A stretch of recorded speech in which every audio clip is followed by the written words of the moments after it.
የዓለም ዋንጫ የምድብ 2 ጨዋታዎች አሁንም በመካሄድ ላይ ናቸው። ተመልካቾቻችን ሪትም ስፖርታችን ተጀምሯል። በትንታኔው እዮብ ተሰማ እንዲሁም እኔ ሀና ምንዳውን አብረናችሁ እንቆያለን። እንግዲህ ወደ ተካሄዱ ጨዋታዎች እንግባ። በጣም ጥሩ። እሺ የቤልጂየም እና የኢራን ባቻ ውጤት 0-0 ተጠናቋል። በሚገባ እንግዲህ የኢራን ብሔራዊ ቡድን እንደምታውቂው በጣም ብዙ መነጋገሪያ የሆነ ብሔራዊ ቡድን ነው ማለት እንችላለን። ከአሜሪካ ከመግባት ጋር በተያያዘም በጣም ብዙ ችግሮች እየተፈጠረበት ነበረ። አሁን ላይ በአብዛኛው የሚገኘው ቲጁዋና በሚባለው ማሪዮት ሆቴል በሜክሲኮ አካባቢ ነው።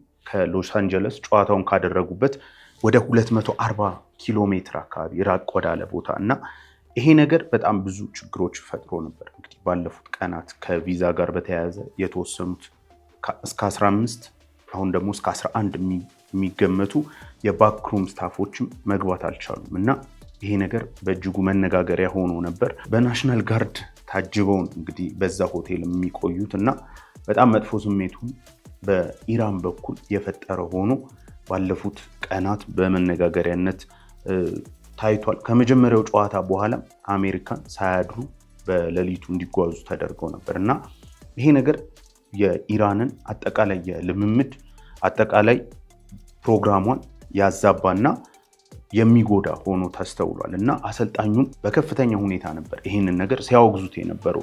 47ቱም አሰልጣኞች ከነሱ በተለየ ነው እየታየው ያለውት ይላል ይሄ አሰልጣኝ እና ፊፋ የጉዞ ገደቡን ባለማስተካከሉ ምክንያት እየተጎዱ እንዳሉ አጠቃላይ የልምምድ ፕሮግራማቸው ችግር እየተፈጠረበት እንዳለ ይናገራሉ እና ለእሁዱ ጨዋታ አርብ መግባት ሲገባቸው ቅዳሜ የገቡት የፊፋ ሰዎች አናግረውን ነበር። አርብ እንዴት ነው መነሳት ትችላላችሁ ወይ የሚለውን ነገር ካረጋገጡ በኋላ ነገር ግን በፖለቲካዊ ጉዳይ እዛው እንዲያድሩ ተደርጓል እና ይሄ ሁላ ጫና ተጋፍጠዋል ማለት እንችላለን። አርብ ለመዘጋጀት ተነግሯቸው ቅዳሜ ነው እንዲገቡ የተደረጉት። ይሄ ደግሞ ልምምዳቸውንም ጭምር እንዲያጥፉ አድርጓቸዋል። በቡድኑ ላይ ቀጥተኛ የሆነ ችግርን ያመጣል እና ከየትኛውም አሰልጣኝ ድጋፍ ተደርጎላቸው እንደሚያውቅም ተጠይቀው ነበር። ነገር ግን በፍጹም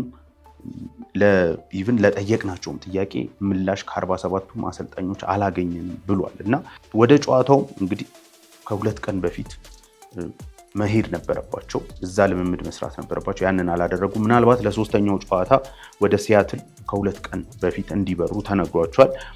አሰልጣኙ ይሄ ነገር አልተዋጠላቸው።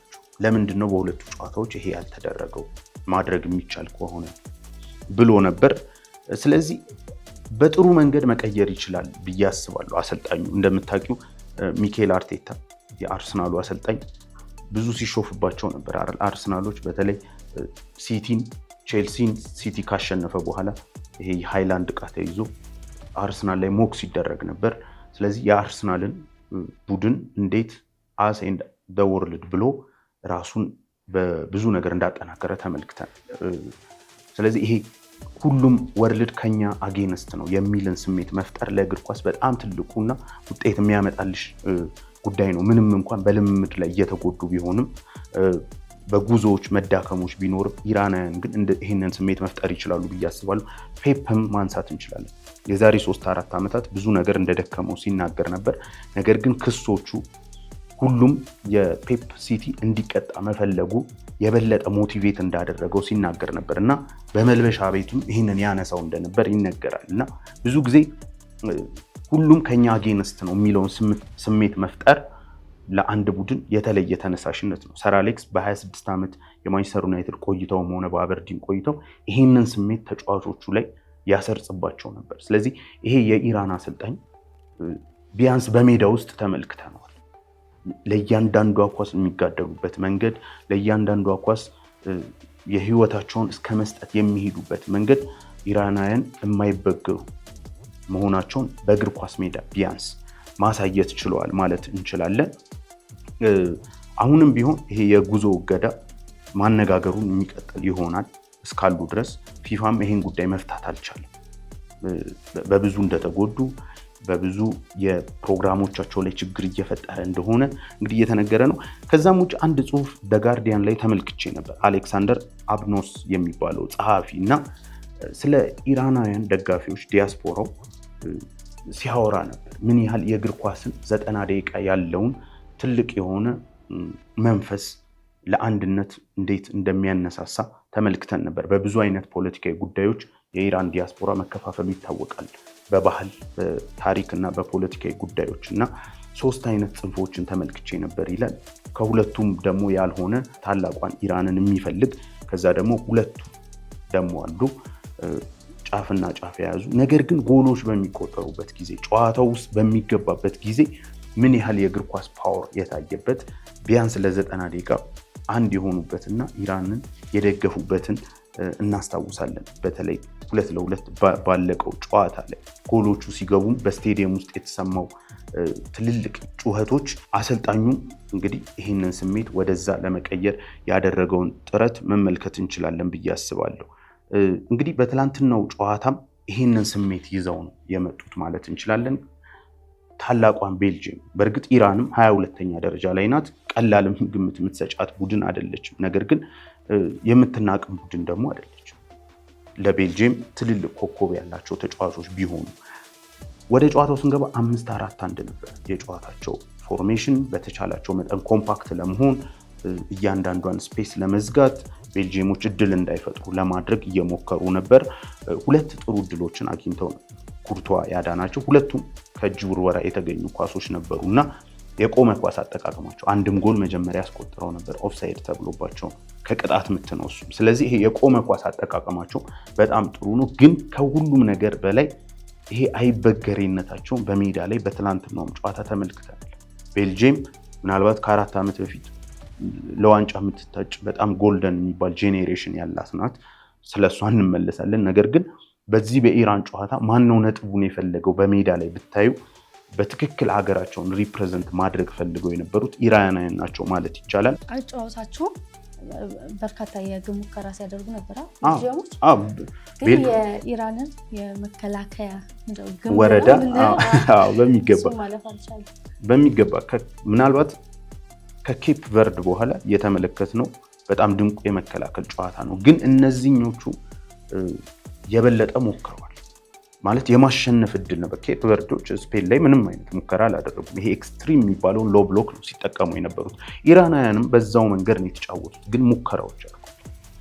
ቲቦ ኩርቷ ምርጥ ብቃቱ ማሳየት ነበረበት በዚህ ጨዋታ ላይ እና ቤልጅየም ሙከራዎችን አድርገዋል። እንዲያውም በታሪካቸው ከ1994 28 ሙከራ ሳውዲ ላይ ሞክረው ጎል ካላስቆጠሩበት ጨዋታ በኋላ ትልቁ ሙከራ ወደ 23 ሙከራዎችን አድርገዋል።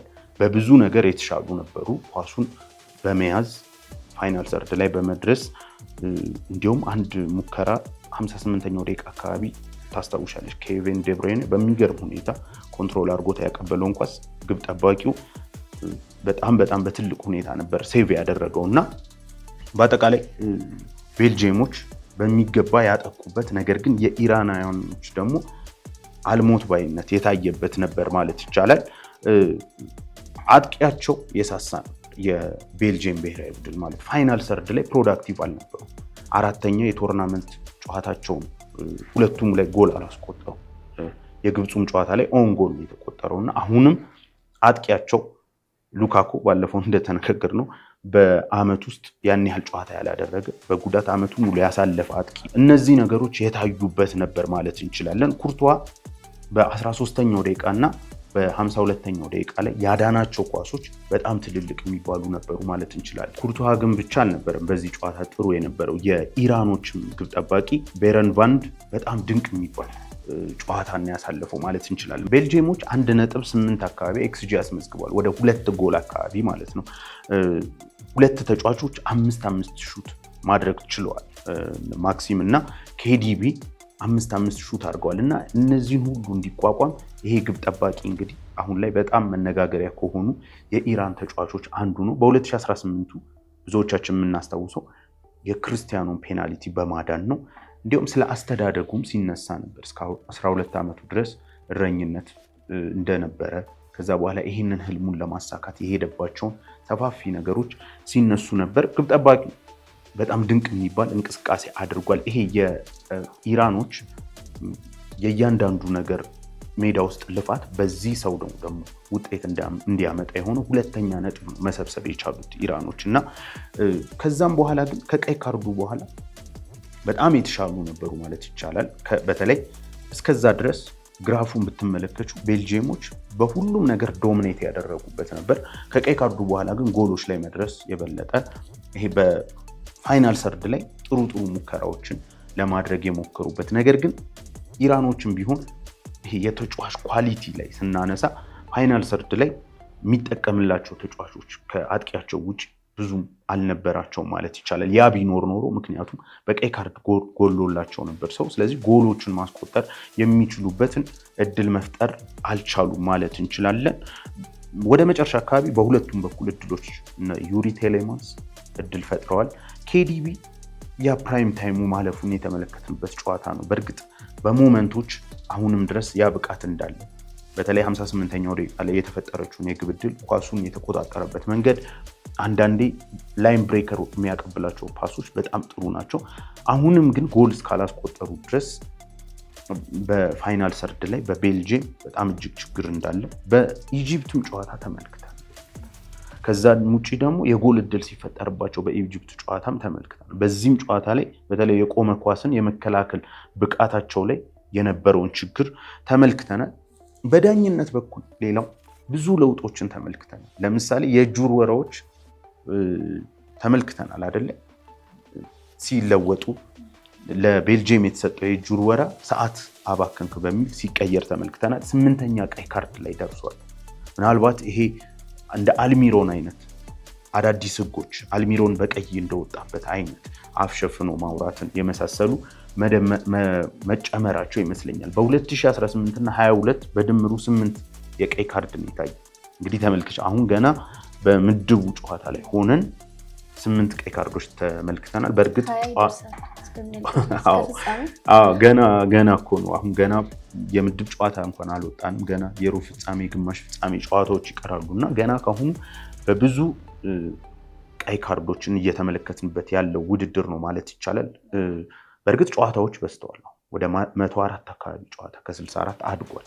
ስለዚህ ይሄ ምናልባት ኢፌክት ይኖረዋል። ግን ከምድብ ጨዋታ ሳያልፍ የሁላ ቁጥር እየተመዘገበ ያለው ከዛም ውጪ አንድ ተጫዋች ሲቀይሩ ኢራናውያን ዘግይቶ በመውጣቱ ለአንድ ደቂቃ የሚገባው ተጫዋችም ሲቀጣ ተመልክተናል እና በተለይ ይሄ ሃይድሬሽን ብሬክ የሚሉትን በደንብ እያካካሱት ይመስላል። ግብ ጠባቂዎች መንከባለል የለም። ምናልባት ግን የህግ ክፍተት ብዬ የማየው እዚህ ጋር አንዳንዴ ተጫዋቾች ካርድ የማያሰጥ ከሆነ ወጥተው መታከም እንዲህ አይፈቀድላቸውም ወይ ከወጡ አንድ ደቂቃ እንዲቆዩ ይደረጋል። እንዲያውም ይሄ ተጫዋች ሲቀየር አንድ ሙከራ ቤልጂየሞች ሞክረው ነበር 9-9 ስለነበሩ ማለት ነው። አንዳንድ ተጫዋቾች ግን ትላንት ለምሳሌ ትሮሳርድ ይሄ የጋምባሌው እስከሚቆረጥ ይሄ እንትኑ እስከሚቆረጥ ድረስ ጉዳት አስተናግዶ ዳኛው ካርድ ስላልሰጡ እዛ አጠገቡ ሆነው ነበር የህክምና እርዳታው እና ፔኑ በጣም ያስታውቅ ነው። ሰዓት የሚገልበት ምንም አይነት ምክንያት የለውም። ጨዋታውን ቼስ የሚያደርግ ቡድን እና ፊፋ እዚህ ጋር ትንሽ የዳኝነት ክፍተቱን ማስተካከል አለበት ብዬ አስባለሁ። አንዳንዴ ቢጫ የማያሰጥ ፋውል ከሆነ ቶሎ የህክምና ምክንያቱም እንደዚህ አይነት የህክምና እርዳታዎች ባለማግኘት ትልልቅ ጉዳቶች ሊያገኙት ይችላሉ። በእርግጠኝነት ቢጫ የሚያሰጥ ፋውል ነበር ትሮሳርድ ላይ የተሰራው ማለት ይችላል።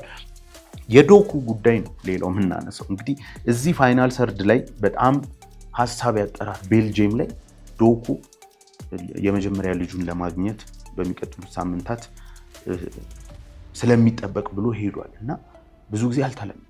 ወርልድ ካፕ በ4 ዓመት አንዴ ነው የሚመጣው። ልጅ ደግሞ እንደምታውቂው ቢያንስ በየዓመቱ የመጀመሪያ ነው። በእርግጥ የተጫዋች ምርጫ ነው፣ በጣም ትልቅ ነገር ነው። በእርግጥ ግን ማለት በጣም በሰለጠነው ዓለም ምንም አይነት ነገር በማይሆንበት ሁኔታ ላይ አትሊስት ቀኑን እንኳን ሊያራዝመው አልፈቀደም። ገና ካሁኑ ነው ሊሄድ የፈለገውና ዶኩ ትንሽ ትችቶችን እያስተናገደ ነው። ነገር ግን ደግሞ እንደ አባት ሆኖ ደግሞ ስታዩ በሱ ላይ መፍረድ ይከብዳል። ሌላው ሉካኩ ነው የምናነሳው። በቤልጂየም ሌላኛው አንዱ ድክመት ነው ሊባል ይችላል። ምንም አይነት ሰርቪስ እየተደረገለት አይደለም። ነገር ግን ፈርስት ሃፍ ላይ ያገኛቸውን አሁንም በእርግጥ ትልቅ ተጫዋች እንደሆነ ይታወቃል። ነገር ግን ምንም አይነት ነገር መፍጠር አልቻለም ነበር። በዚህም ጨዋታ ላይ ማለት እንችላለን እና በአጠቃላይ ግን የቤልጂየም ብሔራዊ ቡድን ከመጫወታቸው በዛ አንድ ለርጋ የቡድኑን ድክመትም ጥንካሬ የምንተለው ኳስን አብዝቶ የሚይዝ ቡድን አሁንም በአውሮፓውያን ተጫዋቾች የተጣመረ ነው። ግን አንዳንዶቹ ተጫዋቾች ፕራይም ታይማቸው አልፎ በ2022 18 የነበረው ኬዲቢ አሁን የለም፣ ምንም ጥያቄ የለውም።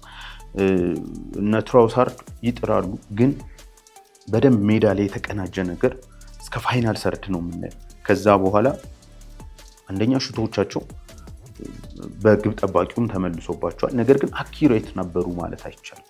ማለት ይሄ ገዳይ የሚባሉ ኳሶች ወይም ደግሞ ከግብ ጋር የሚያገናኙ ነገሮችንም ብዙ አልተፈጠረም ከዛች አንድ ኳስ ውጭ ማለት እንችላለን። በእርግጥ ኤክስጂያቸው ከፍ ያለ ነበር።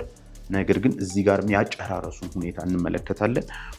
በመከላከል በኩል ቶሎ በመቀማት ካውንተር ፕሬሲንጋቸው እንደ ስፔን ብሔራዊ ቡድን ነው ማለት አይቻልም። የስፔን ብሔራዊ ቡድን በቀጣይ እናነሷለን እና ብዙ ችግሮች እንዳለባት ቤልጂየም ወደ 32ቱ እንኳን ከገባች በጣም አስደናቂ ነው የሚሆነው። ምክንያቱም 2 ነጥብ ነው እንግዲህ 2 ነጥብ ነው ያላት። ምናልባት ቀጣዩን ጨዋታ የማሸነፍ እድል አላት፣ ግን ብዙ የምትጓዝ አትመስልም።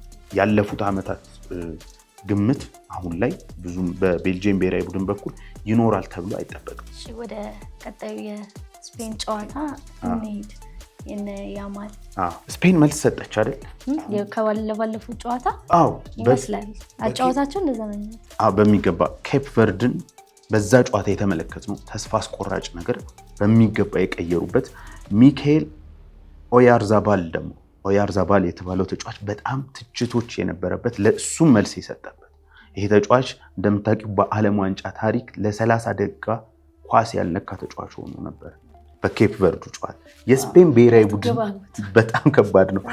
የስፔን ብሔራዊ ቡድን ተጫዋች ሆነሽ በታሪክ በጣም ብዙ ኳስ ከሚነካኩ ቡድኖች አንዱ ሆነሽ ለ30 ደቂቃ ኳስ አለመንካት በጣም መጥፎ ነበር። በነገራችን ላይ ይሄ ተጫዋች በ11 ጨዋታዎች 18 የጎል ተሳትፎ ነበረው። ከኬፕ ቨርድ ጨዋታ በፊት 12 ጎል 6 አሲስት የነበረው፣ በተለይም ደግሞ በስፔን ተከታታይ 6 ጨዋታዎችም ጎል በማስቆጠር 4ኛው ተጫዋች ነበር። ስለዚህ የኬፕ ቨርዱ ጨዋታ በፍጹም ይህን ተጫዋች የሚገልጸው ነበር ማለት አይቻልም። በትላንትናው ዕለት ደግሞ በ25 ደቂቃዎች የ3 ጎል ተሳትፎ በማድረግ ከ66 ዓለም ዋንጫ በኋላ መሆን ችሏል። ይሄ ተጫዋች 3 ጎሎች ላይ በመሳተፍ እና በጣም ትልቅ የሆነ መልስን ሰጥቷል ማለት ይቻላል። 2 ጎሎችን ማስቆጠር ችሏል። የሚሰራ መስሎኝ ነበር። ትንሽ ጉዳት ግን ያጋጠመው ይመስል ነበር ወደ መጨረሻ አካባቢ። ይሄ ምናልባትም ለጥንቃቄ ሲባል ከያማል ጋር የወጣ ይመስለኛል። እንግዲህ የመጥፎ ታሪኩን ይሄ ተጫዋች ቀይሯል ማለት ይቻላል። የስፔን ብሔራዊ ቡድን ራሱ በኬፕ ቨርዱ ጨዋታ አጠቃላይ እንቅስቃሴው ላይ ጥያቄዎች ሲነሱ ነበር። በላይናፑም ላይ ጥያቄ ማንሳት እንችላለን። እንደ ዳኒ ኦልሞ አይነት 10 ቁጥር ለግብ የቀረበን ተጫዋች ከመጠቀም ይልቅ ፋቢያን ሪዩዝን ነበር ያስገባው። ያም ተቀይሯል።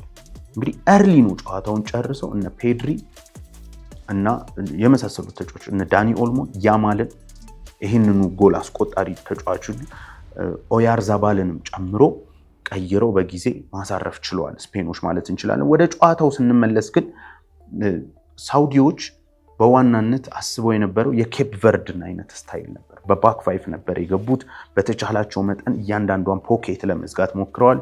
ቢትዊን ደ ላይንስ እንዳይገቡ ኳስ እንዳይቀበሉ ለማድረግ ሞክረዋል። ግን አግሬሲቭ አልነበሩ። በእኔ እምነት በጣም ብዙ ተጫዋቾች እያሉ በቀላሉ ኳሶችን የስፔን ብሔራዊ ቡድን ይቀባበሉ ነበር። ይሄ የወርክ ሬት ችግር ተመልክቼባቸዋል። የዲሲፕሊን ችግር፣ የመቀናጀት ችግር በሳውዲ በኩል ተመልክቻለሁ። ጎሎቹም ሲቆጠሩ በአብዛኛው የነሱን የመከላከል አደረጃጀት ሳይዝ ነበር። ለምሳሌ የመጀመሪያው ጎል ሲቆጠር ግብ ጠባቂው ለጋው፣ ከዛ በኋላ በጥቂት ኳስ ጎል ላይ የደረሱት ማለት እንችላለን። ከዛም ውጪ ይህንን ሽግግር ስፔኖች የተጠቀሙበት መንገድ በጣም ድንቅ ነው ማለት እንችላለን። ምክንያቱም ወደ ሼፓቸው ሳይመለሱ ነበረ በፈጣን ካውንተር ያጠቋቸው። ሁለተኛው ጎል ከመቆጠሩ በፊት የእጅ ውርወራውን ተሳስተው ሞክረው ነው ኮርና የወጣው። እንግዲህ እሱም የሽግግር ጉዳይ ነው። ስለዚህ ስፔኖች አንድ የቀየሩት ነገር ቢኖር ትንሽ ሳውዲዎች የሚወጡ ከሆነ ያንን ስፔስ ኤክስፕሎይት ለማድረግ የሞከሩበት ለመጠቀም ማጋለጥ የሞከሩበት መንገድ በጣም ትልቁ የጨዋታው ቁልፉ ነገር ነበር ማለት ይቻላል። 10ኛው ደቂቃ ነው ላሚን ያማል ያስቆጠረው።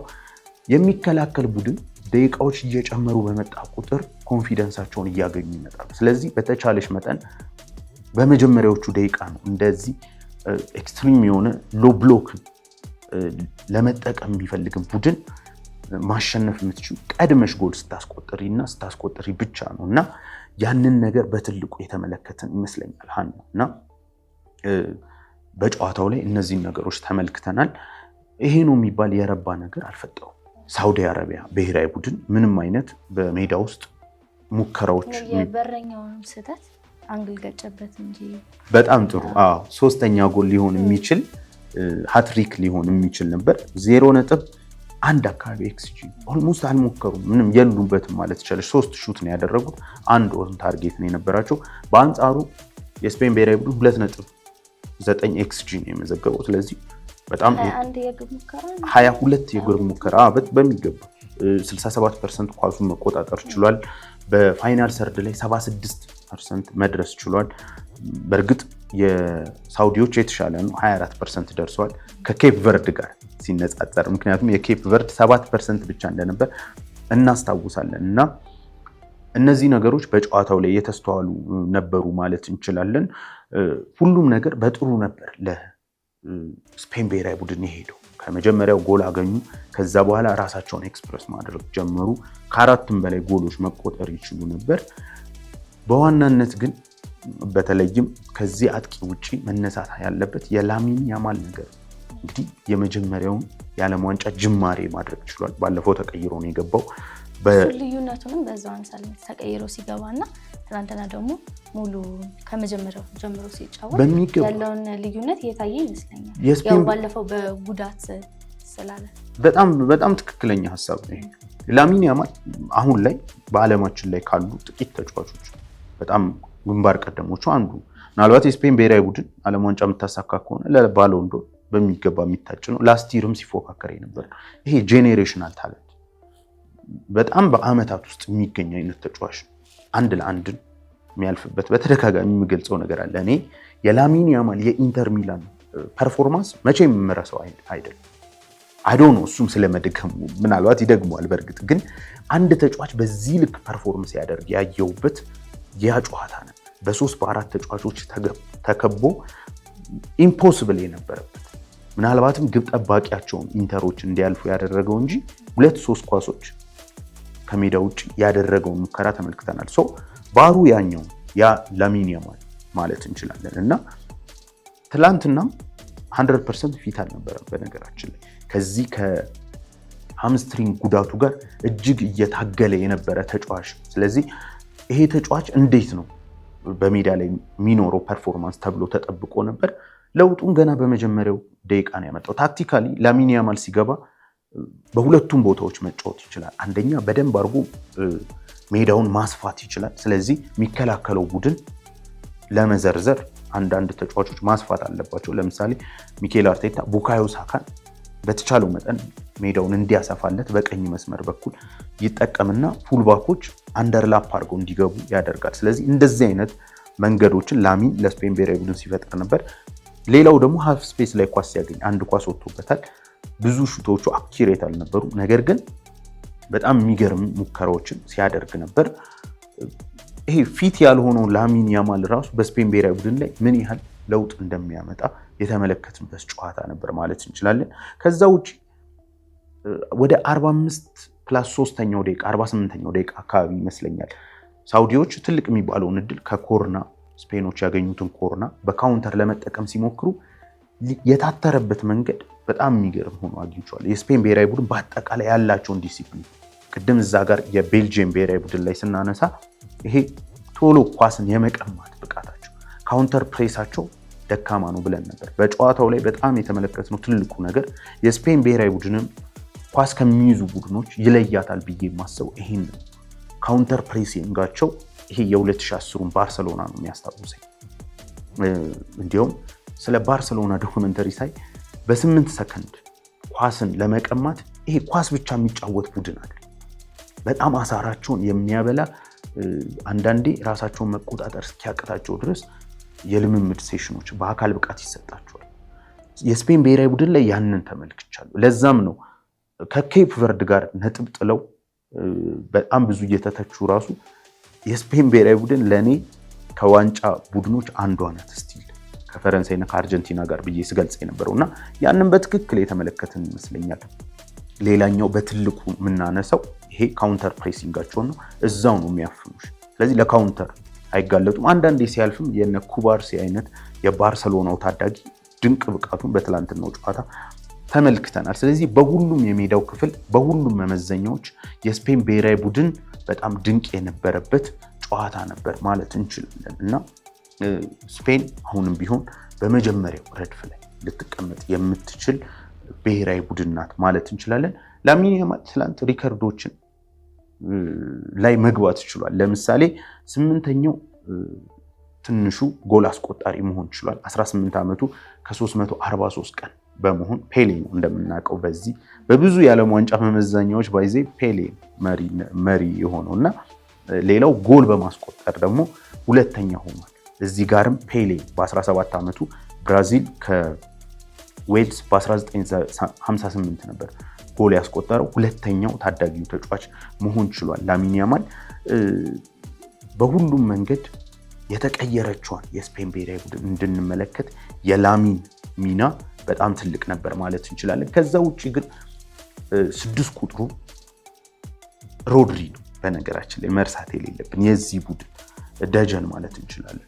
ከኤሲኤሉ ጉዳት በኋላ ይሄ ተጫዋች ያጋጠመውን ጉዳት የምናስታውሰው ነገር ግን አርሰናልን በዚህ ዓመት ለመፎካከር በጣም ትልቁ በእኔ እምነት ሁለተኛው ተጫዋች ነው ብዬ አስባለሁ ከበርናንዶ ሲልቫ በመቀጠል እና እዚህ ቡድን ላይ አሁንም በእያንዳንዱ ቦታ ፕሬዘንሱን ታገኛለች። ፔድሪ በጥሩ ሁኔታ ራሱን ኤክስፕረስ እንዲያደርግ በሜዳ ውስጥ ራሱን እንዲገልጽ የሮድሪ ሚና በጣም ድንቅ የሚባል ነበር። ስለዚህ 10 ቁጥርን ጨምረው ልክ በ2022 እንደሚጫወቱት ዳኒ ኦልሞን በመጨመር ፋቢያን ሪዩዝንም እንዲያስቀምጡና ጫናው በአብዛኛው በሮድሪ እና በፔድሪ መሃል እንዲያደርጉ ሆኗል ማለት እንችላለን። የፔድሪ ብቃት እኔ ስለ ፔድሪ በጣም እግር ኳስን እንድትወጂ ከሚያደርጉ ተጫዋቾች አንዱ የመሃል ሜዳ ተጫዋች ነው። ሁሉንም ነገር የሚያውቅ ካለ ዕድሜው የበሰለ ከዓመታት በፊት ጀምሮ እና ያ ዣቪና ኢኔሽታን ያሳየን የባርሰሎና ላማሲያ አሁንም እንዳልነጠፈ የሚያሳይ ነው እና በሜዳ ውስጥ የሚያደርጋቸው አብዛኞቹ ነገር ትክክል የሆኑለት ተጫዋች ነው። ኳስን ከውስጥ መቀበል ይችላል፣ ዲስትሪቢዩት ማድረግ ይችላል። በጣም ከምርጦቹ ፕሬስ ሬዚስታንሶች አንዱ ነው። በጠባብ ስፔስ ላይ የሚያደርገው ነገር የሚታመን አይደለም። የጎል እድሎችን ሲፈጥር ሹቱ ከዛች ደቀቅ ካለ ተጫዋች የሚጠበቅ አይደለም እና በሁሉም ነገር የተሟላውን ፔድሪ ነው እየተመለከትን ያለ ነው አሁንም እና አይደክሜነቱን ስታዩ ካለው ተክለ ቁመና አንጻር ያለው ሜዳ የሚያካልልበትን መንገድ ስትመለከች ፔድሪ አሁንም ቢሆን ከዓለማችን ምርጥ የሚባሉ የመሃል ሜዳ ተጫዋቾች ከነ ቪቲኒያ ከነሱም በላይ የሚያስቀምጠው አለ እና በጣም ድንቅ የነበረውን ፔድሪ በሁለቱም ጨዋታ ለእኔ እየተመለከትን ነው። ማሳረፍ ችሏል። አሁን ይህ አሰልጣኝ እንግዲህ ሌግዠሪ ያለው ፔድሪን ስትቀይሪ ጋቪን ማስገባት ትችላለሽ፣ እነ ፋቢያን ሪዩዝን ማስገባት ትችላለሽ። ስለዚህ የስፔን ብሔራዊ ቡድን የትውልድ ችግር እንደሌለበት የተመለከትንበት ጨዋታ ነው ማለት እንችላለን። በአጠቃላይ የሳውዲ ብሔራዊ ቡድን ምንም ያልፈጠረበት ነገር ግን የስፔን ብሔራዊ ቡድን አሁንም ለዋንጫ ቀላል የማይባል ቡድን መሆኑን የተመለከትንበት ጨዋታ ነው ማለት እንችላለን። ወደ ኡራጋይና ኬፕ ቨርዲ ጨዋታ እንለ ጨዋታው 2-2 በሆነ አቻ ውጤት ተጠናቋል። ኬፕ ቨርዲ 3 ተጫዋቾች በጉዳት ወጥተውባታል። አዎ እንግዲህ 46ኛው 71ኛው እና 80ኛው ደቂቃ ላይ በጉዳት ወጥተውባታል። ትንሿ ኬፕ ቨርዲ እንግዲህ አሁንም የአፍሪካ ኩራት መሆኗን ምን ያህል ስፖርት በእቅድ ከተመራ እንግዲህ ከኛ እኩል ነበር አይደል የተሳተፈችው ለመጀመሪያ ጊዜ የአፍሪካ ዋንጫ። ነገር ግን ስፖርት በእቅድ ከተሰራ የት መድረስ እንደሚቻል